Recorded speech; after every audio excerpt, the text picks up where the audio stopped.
So yun mga paps, so dami namin mga rider dito ngayon.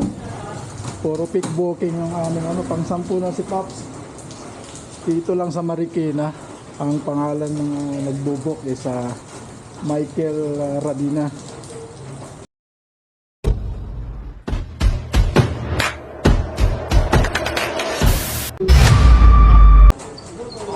Apat kami mga pick booking. So ika-cancel na. Nag-rating naman to. So wala talaga.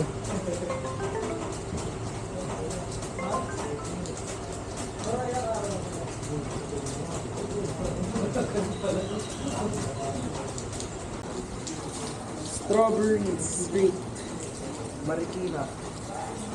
So yun mga paps, so dami namin mga rider dito ngayon. Puro pick booking yung aming pang 10 na si Paps. Dito lang sa Marikina. Ang pangalan ng nagbubok is Michael Radina. So pag may nakita kayong mga booking dito na pangalan Michael Radina, huwag nyo na i-accept na, no? So 10 rider na nakabook dito ngayon. Puro pick booking. Nag-ring naman yung kanyang number pero hindi niya sinasagot. Kaya obligado mong i-cancel din. Ang layo pa man din ng ating pinanggalingan, no? Sama ng ugali ng ating mga customer ni iba't ibang Grab, Joyride sa Kamukit. Talagang pinagsama-sama niyang i-fake booking. Wala eh. Grabe. Send ko to, Paps. Ha? Send ko to, confirm. Confirm. Bahay naman. Tapos cancel na. Cancel. Napicture mo. Napicture.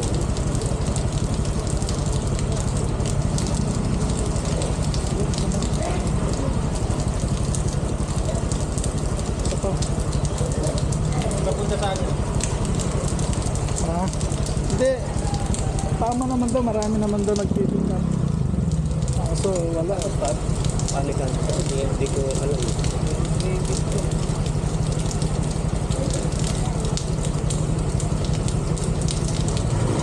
Tama ba si Michael Radina. Rabino?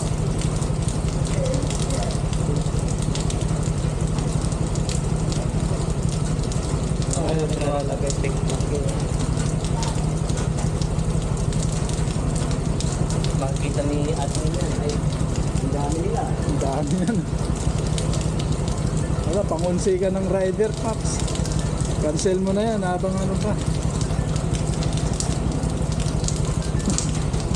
Grabe. Kasi dyan lang ako malapit na lang dyan. Oo nga, 2 kilometers mahigit eh. Ingat na lang, Paps. Hanap lang tayo ng ibang booking. Grabing ginagawa pang-unsing rider yung pick. Tatawagan yung number niya eh. So yun na mga Paps ko, so mag-aabang na lang tayo ng panibagong booking. Ngayon sabi ng kapitbahay, araw-araw daw, hindi lang 20 rider na pumupunta doon. So pero yung bahay na yon mga Paps ko, magpapadeliver yun pero mga alas 9 pa raw. Eh anong oras pa lang? Alas 6. So wala kang magawa kundi cancel na lang. Ngayon siguro hanggang sa tumagal pang-unsi kaming sabay-sabay na dumating na rider. So anong gagawin mo, di ba? Mag-aantay ka pa ng alas 9. Siyempre kakancel mo na lang.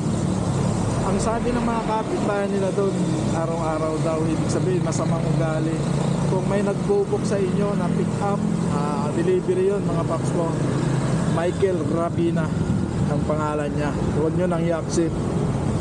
Wala, lang kayo. Na-stress lang kayo mga Paps ko. So yun lang, awareness lang sa mga pumipick up dito sa Marikina, no?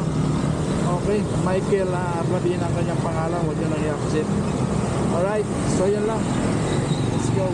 Biyahe ulit tayo. Ingat mga paps ko.